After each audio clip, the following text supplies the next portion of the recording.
the drive. Tatum the finish. It is Banner 18. The mission demanding is mission accomplished.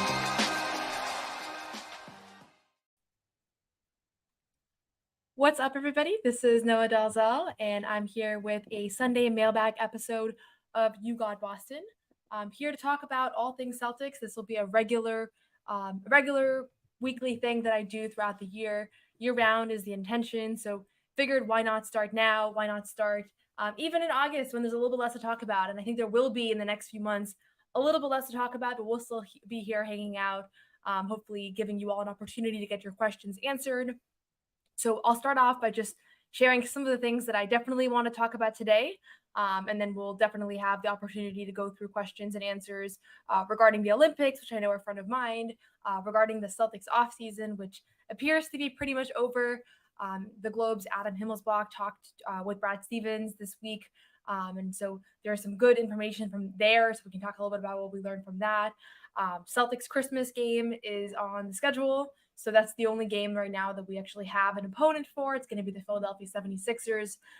So a little bit to chat about, a little bit to just kind of discuss as it relates to the team. And I think everybody's front of mind, most relevant thing right now is the Olympics. Jayson Tatum's whole role in that and how everything came to be. It was a little bit confusing. I think it was not necessarily the Olympic experience that he envisioned or that you all envisioned. And at the same time, Derrick White, Jrue Holiday, and Tatum combined to be the first players in NBA history to all three of them win an Olympic gold medal as teammates after winning an NBA championship. So that's pretty cool in its own right. So lots to talk about. I think moving forward, it'll be a little bit quieter until we actually have training camp, I think starting late next month, if not early October. No official dates on that yet. But in the meantime, I'll just get started as people join and just share a little bit of my initial observations from the Olympics and in particular kind of key takeaways as it relates to Jayson Tatum, Jrue Holiday, Derrick White, and their role in securing gold or lack thereof, I think at times as well. So I think the main thing that everybody's thinking about is Jayson Tatum's role as a superstar who was the number 2 scorer on the 2021 team that won gold in Tokyo. And now here you are 3 years later, expecting that Tatum will be, again, kind of a fixture of this team, a scorer. I think people expected and understood that he might not have the same role that he had with the 2021 team, just considering how much talent there was on this roster. But at the same time, there was certainly an understanding that this is a player that has been a key USA guy in the prime of his career, coming off a championship, all these accolades, the only American that was first team All-NBA. So I think people expected him to be in this position where he was still going to be a major contributor. And we saw early on with exhibition play, we saw early on with just from the beginning, it didn't seem like he was super comfortable in his role. It didn't seem like there was, really any clear fit, like this is what they need from him. This is what, he's checking in and this is kind of the shots that he's looking for. These are the spots that he's trying to get to. So it was a little awkward to watch and obviously, struggled with his shot throughout exhibition play. And then Olympic pool play begins. And during Olympic pool play games, you kind of had this moment of realization where you realize that he was barely in the rotation. I think the first Serbia pool play game was the first one where you realize that complete DNP as the game went on. It was becoming reality that he was not going to check in.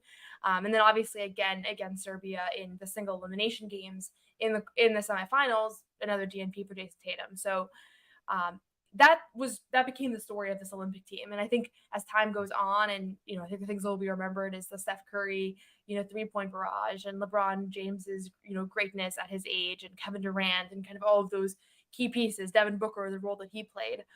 But it did feel like for a moment there, for a moment in time, there was this understanding that Jayson Tatum's play or, lack of play was like dominating the narratives. And he himself talked about this as he was kind of responding to questions after last night's game. Again, I'm not there on the ground, but I'll read the quote directly that he said. He said, it was a tough personal experience on the court, but I'm not going to make any decisions off emotions. If you ask me right now if I'm going to play in 2028, it's 4 years from now. I'd have to take time and think about it. So I'm not going to make any decisions based on how this experience was or how I feel individually. I keep trying to say I'm not trying to make it about me. I know that's the storyline the last few days, but we won. We won a gold medal, and that was most important. So that's the quote from Tatum. You hear it directly from him. There wasn't usual access to press conferences the way that there normally would be, where you weren't able to watch the entirety of people's comments, and I think that makes it hard from a reporting standpoint. Both not being on the ground and then also not being able to catch the exact vibe of exactly how things are said and what's said and all that, because I think at a certain point, like, quotes are one thing, but when you're actually at a presser, you can get a sense of, like, is this person agitated? Is this person genuinely not wanting to answer questions about themselves? Or are they just saying the PR politically correct thing? So I think all of that we didn't necessarily have an answer to. But that being said, I think with Tatum and this whole story, like, he said the right things. He said that, it was about winning a gold medal. I think multiple times he said it was humbling. One thing that he said in Adam's article is, I don't know exactly what it is yet. Something I can learn from. I don't know exactly what it is yet, but everything happens for a reason. And there's certain I can take, and sorry, I'm terrible at reading out loud. And I'm certain there's something I can take away from this. And that was what I was thinking, was that, he's going to have a different mentality about this regardless. Like, he's going to have an increased, a different viewpoint. In a way, I expect that he'll be maybe more, I don't want to say empathetic, but I'll have a better understanding of what it's like to be a bench player, like a Peyton Pritchard or a Sam Howell, that has to come in and play a very particular role, and hit shots after sitting on the bench, right, without having a rhythm. And so for me, like, this whole experience, that's kind of what I was thinking, was that he'll get that type of opportunity. But at the same time, he was in an even weirder spot because he wasn't even quite sure, like, what his role was. I don't think. Obviously, I'm not at practice. I don't necessarily know what Steve Kerr was telling him, but I think that it didn't look like, oh, he just has to come in and be a spot up shooter. Like, I don't know that he necessarily even realized what that role was going to be. And so with that, I think Tatum walks away from this Olympic experience being like the focal point of a big story that he probably wanted nothing to do with, and it's this big DNP story. And at the same time, like, I don't think any of this will matter. I see here someone saying in a week he'll realize he's a gold medalist forever. I think that's absolutely right. Like, in the long term, people are going to remember that he won 2 gold medals. He was a key part of one team, but he was not a key part of the other from an on-court standpoint. And at the same time, you have to consider the fact that he's also an NBA champion, and that's ultimately going to be most important. And so yeah, that's kind of my initial takeaways on that. I think a lot of people have asked me, are you really do you think Steve Kerr is an idiot? Like, should Tatum be speaking out publicly about this? And my thought on this is, I don't like blanket criticizing coaches just because I don't really know. Like, I like working with what I actually know, and I think that you're able to put the pieces together on coaches based on covering them and being around them for years. And definitely with Joe Mazzulla, I feel like I have a better sense of his strengths and weaknesses as a coach, but still a limited extent. With Steve Kerr, look, the main thing that we're seeing is his rotations, right? Like, we don't really know what they're running behind the scenes. Again, I'm not in Paris, so that makes it a little bit more difficult as well. But even if I were, it's still, you're still just seeing a very limited aspect of it. And it's just who's starting, who's subbing in, what do rotations look like. And I also cover the women's team, and the women's team also, I think I had a lot of questions about rotations and why is this player on the floor, not this player? Why is this the starting lineup? So it's really easy to sit at home and second guess coaching decisions. So as long as they win gold, you can't really criticize it, even though I think both teams probably shouldn't have been that close. But at the end of the day, you won gold, men's and women's. Like, you can't complain. And so my perspective was, I don't think Tatum needed to have a DNP. I felt like it was a little bit stubborn on Steve Kerr's part to, like, specifically play him 0 minutes, because you easily could have played him a couple of minutes. And I used to be like a huge Warriors fan. Not like I was always a Celtics fan growing up, but I loved watching the Warriors during, like, their golden days. And so I follow a lot of Warriors people closely, and I watch a lot of their games, and more so than the average NBA team. But I do see a lot of criticism around Steve Kerr's rotations and not necessarily playing guys that are playing well, and kind of stifling growth with some of the younger guys. I know, like the Jonathan Kumingas and Moses Moody's of the world. So it definitely feels like maybe it's not his biggest strength as a coach. I feel like maybe the personnel stuff is a little bit stronger, and you could tell that Steve Kerr was really just thinking about all this and trying to be professional about it and all that. So in any case, I think with Tatum, there's a lot to consider. There's a lot to think about. But at the same time, he's hopefully going to not be too rattled by this. And if nothing else, this will be an opportunity for him to move forward and kind of have a new experience under his belt. So that's my thinking. Feel free to ask any questions more about that in the chat. I think Jrue Holiday was one of the unsung heroes of this tournament, of this experience. So he's a guy that definitely stood out to me. I think people kind of take what he does for granted, but if you watch him defensively and kind of key in on him, he remains one of the most, impactful players out there. I think he played a similar role to like a Devin Booker type, where he was, doing everything, doing a little bit of everything, hitting open threes, playing really good defense, diving on the floor. And so, yeah, all of that I think was really fun to watch from a Celtics perspective. Derrick White, just the fact that he was even there was incredible after really not supposed to be, he wasn't initially named to the roster. Who knows if he'll ever get an opportunity like that again. And then obviously you have with Derrick White, the fact that he actually had some games where he was highly impactful. He had a 10-point outing. I think the last couple of games he was a non-factor and obviously didn't play in the last game. But even so, I think the fact that Derrick White was there and was on the team and was obviously a great locker room guy, we know that about him, hitting his open shots, playing really good defense. Like he was an important part of this team as well. So in any case, I think that those two guys being contributors is also a fun component. And I saw the Celtics posted that it's the first time ever that 3 players from the same team won an NBA championship and a gold medal the same year. So very cool, very fun to see. And to me, that was a highlight, just to be able to see them kind of continue their experience, continue their year. And yeah, so I'll leave it there on the playing time fiasco. I do think that it's just a really awkward situation when almost every guy not in the role that they're used to playing, not in the rotations they're used to playing. Some guys adapt better to that than others. Obviously, Devin Booker was a standout in the sense that he was able to adapt to that without like losing his scoring touch, scoring abilities. Other guys I think struggle more from having that reduced role. Same thing on the women's side. There are a couple of players that don't have to make any adjustments. I think Breanna Stewart and Asia Wilson are 2 of those players that have the same role they have on their WNBA teams, and then everybody else is uncomfortable. And so some people adjust that discomfort better than others. And some years it's easier depending on who else is out there with you. So this just wasn't Tatum's year for the Olympics. I think that's kind of what it has to come down to. I know that that's not going to help people. The thought pieces are going to want to say way more than that. And people are going to want to talk about how he, did his ranking in the NBA go down and all that. But I don't love that stuff. So I'm just going to stick with it as far as I don't think that he had a great role to play on this team. A lot of what he does was duplicative.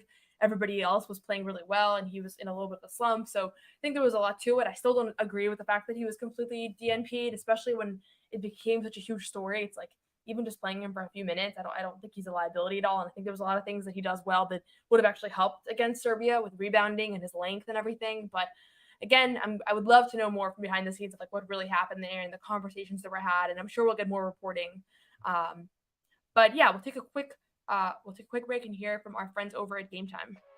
I love going to MLB games during the summer. I love going to concerts, games, sporting events, and there's no better way to get tickets to all of those events than the Game Time app. Game Time is an authorized ticket marketplace of Major League Baseball, which makes getting tickets faster and easier. Prices on the Game Time app actually go down the closer it gets to first pitch. You can download the Game Time app, you can see any event that you search, you can put the location in, where you're based, see upcoming concerts, sporting events, whatnot, and get the best deals, best prices guaranteed. So take the guesswork out of buying MLB tickets with Game Time. Download the Game Time app, create an account, and use code CLNS for $20 off your first purchase. On top of the fact that it's already a really good deal, download the app, terms apply, redeem the code CLNS for $20 off.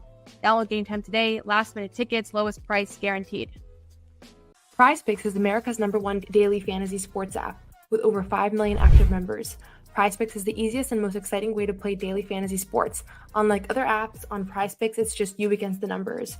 All you do is pick more or less on 2 to 6 player stat projections and watch the winnings roll in. Get in on the daily action with your friends and become part of the PrizePicks community today. You can now win up to 100 times your money on PrizePicks with as little as 4 correct picks. With PrizePicks, you could turn $10 into $1,000 while watching Team USA rack up the gold medal this summer. You can make a PrizePicks lineup of players across basketball, soccer, tennis, golf, and more in as little as 60 seconds. Just pick more or less on 2 to 6 player stat projections and you're locked in. So personally, I'm excited to watch Team USA compete in these next few games. So download the PrizePicks app today and use code CLNS for a first deposit matchup to $100. That's code CLNS on PrizePicks for a deposit matchup to $100. Pick more, pick less. It's that easy.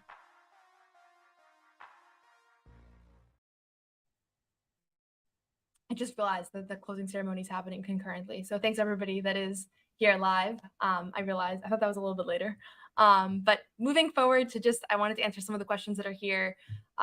Question from Tom Coolidge about Steph Curry's performance. I tweeted out yesterday a question about what was his greatest performance, the performance against France for the gold medal, or the heater that he went on in Game 4 of the 2022 finals.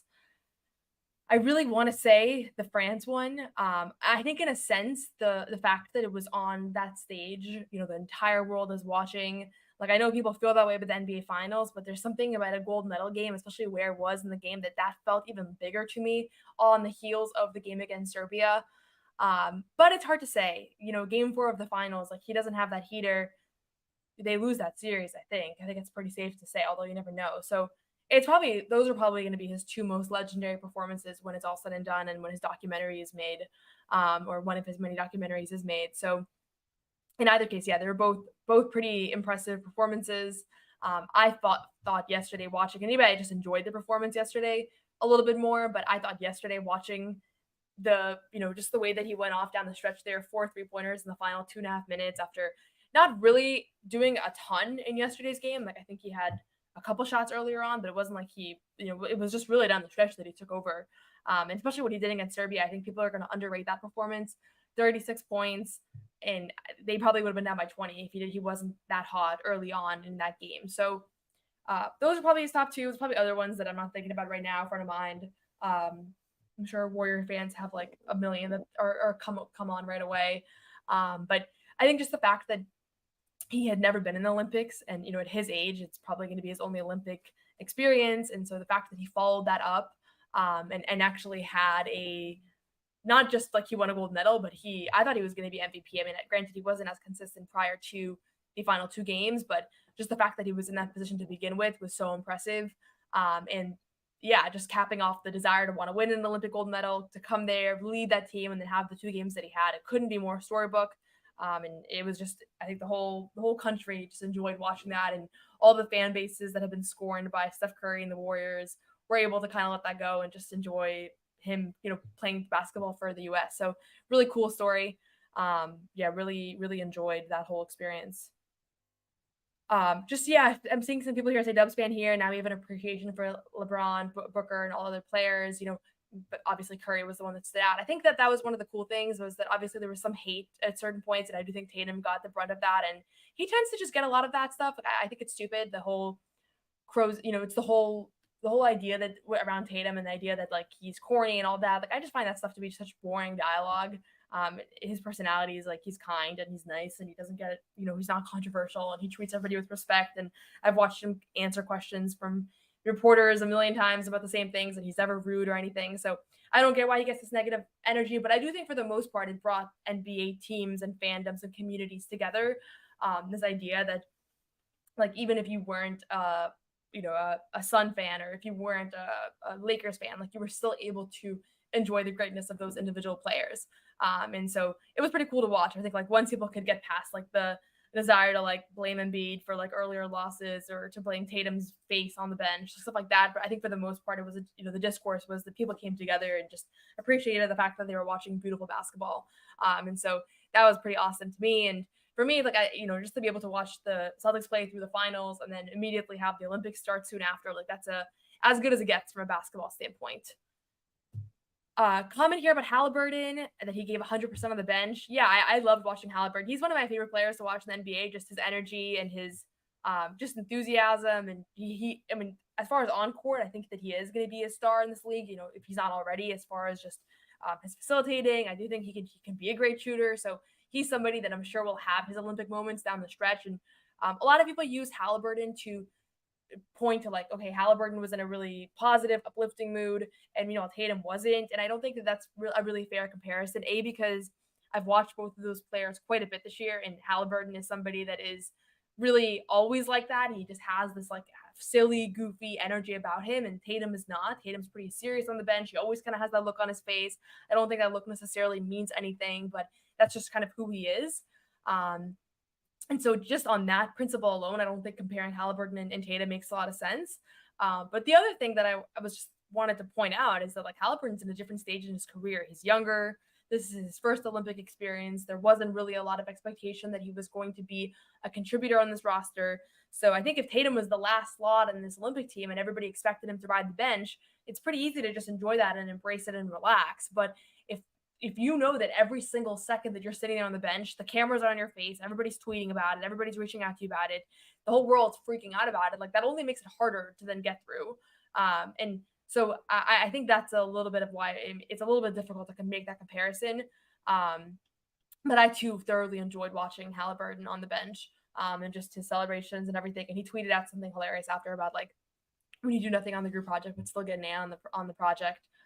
So he definitely had the right attitude about this from the jump. And, I think maybe down the road, he'll have a larger role in an Olympic team. I mean, he made this team over like a Jalen Brunson, over a Kyrie Irving, over a Jaylen Brown. So like I think he was just happy to be there, just given the fact that he is younger and hasn't accomplished as much in his career, but still got that spot and was really good in FIBA last year. So that's certainly where that came from too. This is interesting. So somebody here said, thought Kerr's comments on Booker, Mike Weisberg said this, thought Kerr's comment on Booker were a bit of a meta jab at the commentary on Tatum. And so let me find the exact quote so we have it here as reference. But I can see how people might say that. But the context that I understood was that nobody had asked Steve Kerr about Devin Booker in this game. And so at the end of the press conference, he said, Devin Booker is an incredible basketball player. Nobody asked about him. He was our unsung MVP. I just wanted to say that. So having covered a lot of press conferences this past year, I think sometimes coaches do this when they feel like the media should have asked about somebody and they didn't, and they kind of want to have like, not like a mic drop moment, but a little bit of that. And so Devin Booker was phenomenal throughout this tournament. I think that he did go a little bit underrated just because he wasn't like one of the stars, but he got an A+ for the role that he played. And so I think Steve Kerr just wanted to give him his flowers. And I don't view that as a jab at Tatum because, you could say that about literally anybody. I think that he excelled in that role of like that star that became a role player. And more so than anybody else, more so than Anthony Edwards, more so than Tatum. I mean, Halliburton didn't get the opportunity, but like he just nailed that position. And so I think from Celtics fans' perspective, like people are seeing it from the lens of like, it's always about Tatum and it's always about Celtics and things. But I don't think that's what Steve Kerr had in mind when he said that. Who knows? Again, if you're there at the whole presser, you can get a feel for things a little bit better. But I know sometimes like people will ask about Tatum and Brown and pressers, and Joe Mazzulla will be like, that's not who you guys should have asked about. The first question should have been about Peyton Pritchard. Like that happened once in the playoffs. Like he was the unsung hero tonight. So sometimes they just want to make a point and they want to kind of signal the fact that role players matter too. And it's not just about the guys that hit all the shots down the stretch or went off, or kind of got all the limelight. And so I think it's a way for reporters, for coaches to kind of signal to reporters, like, you guys are missing a little bit of the story here. So we'll see, but that was kind of my interpretation on that. 2028, I do think that Eric Spoelstra will be the coach. That's what I understood from like very limited reporting, but that would be my guess. I don't think that Steve Kerr is planning on doing it right now again. And it does sound like Steve Kerr Eric Spoelstra is like the next guy up. I feel like all of America has tremendous respect for Eric Spoelstra and would love to see him be the primary coach. So I don't know if that will end up being the case, and I don't know how that will impact Jayson Tatum's desire to play on that team / how he would be used. I do think that Eric Spoelstra has a lot of respect for Tatum, but I also think Steve Kerr does as well. So I think it comes down more to who's on that roster rather than like what an individual coach thinks about Tatum. Like I don't think Steve Kerr thinks Tatum is a bad player. I do think that Steve Kerr thought that on this roster, like there wasn't much that Tatum could contribute in this moment in time that another player couldn't do better. And whether or not that's right is a different story, but I wouldn't view it as a sweeping generalization. That being said, I do expect that when the Warriors come to Boston, that man will be booed as loudly as anybody all year. So that'll be fun. Question here about Yabusele. So he made a joke about a return. He had a hell of a first half. Him and Keita could be fun with the white boys. So Yabusele is somebody that so I was at Summer League, right? And I watched all the games and I watched a lot of Celtics games, but also other teams. And there are so many players at Summer League that just look so bad. Like, I hate to say that, but they don't look ready at all. A lot of them are on two-way. Some of them even have guaranteed contract spots. And you're watching these guys, and like the whole time I was watching, I was like, there just has to be better players out there that are not in Vegas right now. And then you watch the Olympics and you watch some of these international stars and you're like, okay, that's where they are. I guarantee you that if Yabusele was in Vegas and he was playing in the competition that I watched across the board, and I'm not talking just about Celtics players, just across the board, he would dominate. And so I think there's a question to be said of like, once you go overseas, it's really hard to come back. I interviewed Jared Sonder about this before the season. He is a star in China now, and he's been a star for the last couple of years. And it's kind of like you can either be one of those guys that hangs around and tries to get two ways and tries to stay in the league and sign, veteran minimums and or be in the G League or whatnot, like what Tony Snell's doing, somebody that's like, he's just committed to having another year in the NBA. Or you can kind of be like, I'm going to go play overseas and I'm going to be a star and make a lot of money and travel and be like highly respected, highly regarded. So to me, this is like the category that he falls under. That being said, Gary Washburn of the Globe reported that he recognized him, from when he was a Celtic, and that he actually asked him, he told him like, tell Brad I want to come back or something like that. He tweeted out today something Yabu did about just wanting to get another chance. The exact quote was, I can't find it, but in any case, I think that he is somebody that will probably get looked at right now. I don't know if he'll actually get picked up. Celtics only have one roster spot open. Brad Stevens, in his sit down with Adam Himmelsbach, said that I think he wants to keep it open. That's the understanding that I had from talking to him at Vegas as well. So I don't foresee that they're going to sign anybody, but it certainly is interesting to see someone like him that just looks like he's holding up great around against NBA stars, against the top NBA post players, best post players in the world. You have to imagine he can help a team, right? So we'll see, but I think he does fall in that category of guys that like just wasn't going to hang around for years and try to make it work. And I totally get that. I feel like I probably, if I were in their position, that I just want to go get overseas and be a star and enjoy my life and not play in the G League for 3 years. You see guys like JD Davison, who's in his third year now of being a two-way, like that's a grind. And not everybody wants to do that. And so I don't think there's a right answer, but that's probably part of why we haven't seen him, because he certainly looks like he'd be ready to help somebody at least.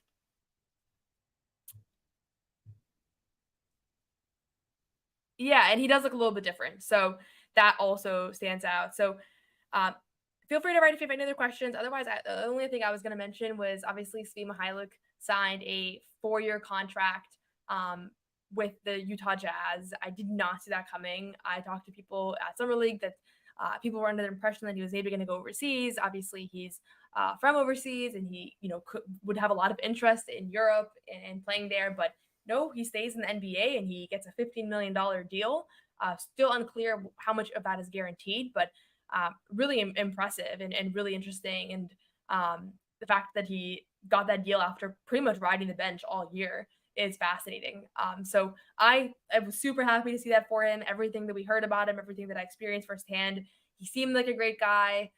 Jack Simone from Celtics blog reported that he was playing the role of Luka in practice during the finals. So he was actually playing in that position and being Luka and doing a great job at that too. So he doesn't lack talent, that's for sure. And just watching him in warmups, he can consistently shoot. He was one of the most consistent shooters in warmups. I think he shot a pretty consistent figure, around 37% in limited minutes and limited attempts during the year. So yeah, that was, I didn't see it coming just because I feel like if you didn't play at all, it's hard to get anything other than a minimum. but he got something bigger than a minimum. He gets a longer-term deal. It also highlights the fact that a lot of these players that were on the Celtics that returned, Xavier Tillman, Neemias Queta, those are guys that were all in this position where they certainly could have gotten more money. And I don't know for a fact that that's the case, but I know for some of them that is the case. I know Luke Cornett is one that did definitively get a bigger offer elsewhere.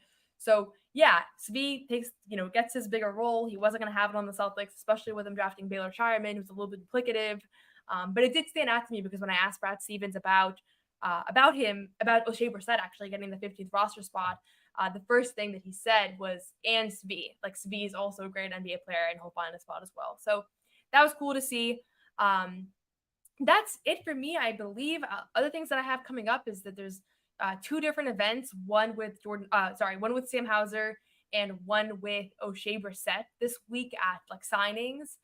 They're both at Dynasty Sports. I'll be tweeting out like exactly where those are, but I'll be at both of those covering those events. Hopefully we'll get a chance to talk to Sam Hauser and get a chance to talk to O'Shea Brissett. Maybe we can get a little bit of an O'Shea Brissett free agency update if he has anything to say there.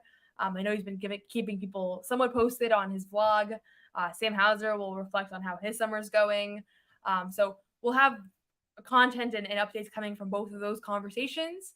And then we hit kind of a slow period. So it'll just be a couple weeks off. If there are people that you would like to see on here, media members, former players, people that you just would love to have interviews of, this is the time. So feel free to message me on Twitter. Let me know if you want me to interview them. I'm going to have my dad on next week.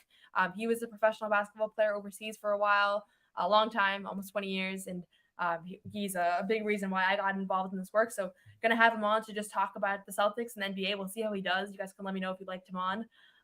But he'll be my first guest, I believe. So with that, please do subscribe on all platforms. You can follow me on Twitter, Noa Dalzell, but really do subscribe on YouTube, both on my personal channel, which is You Got Boston Podcast, and also on Celtics All Access, CLNS, Celtics CLNS Media. You can find this podcast on Spotify and Apple Podcasts. So I'm assuming most of you are not going to be listening to this live. So please do subscribe there. You can give me a 5-star review rating, like, comment, all that stuff really helps. It's not the best time of year to start a podcast just because it's August and most people are on to other sports or other things. But I do appreciate the fact that there are a lot of listeners and a lot of fans that want year-round coverage. So figured I'd get started in the summer while people are on break, and then we'll have much better insight during the year as we go behind the scenes from practices, games, on the road. I'm going to be at most of the road games this year as well, so I'll have coverage from literally almost everything that you can imagine. So thoroughly appreciate everybody for tuning in live. I know it's literally during the Olympic ceremony, so that was poor planning on my end. I did not make that connection prior to until someone put that in the chat. So I will be tuning into that momentarily. But yeah, enjoy the rest of your weekend, end of Sunday here. And yeah, we'll be back later this week.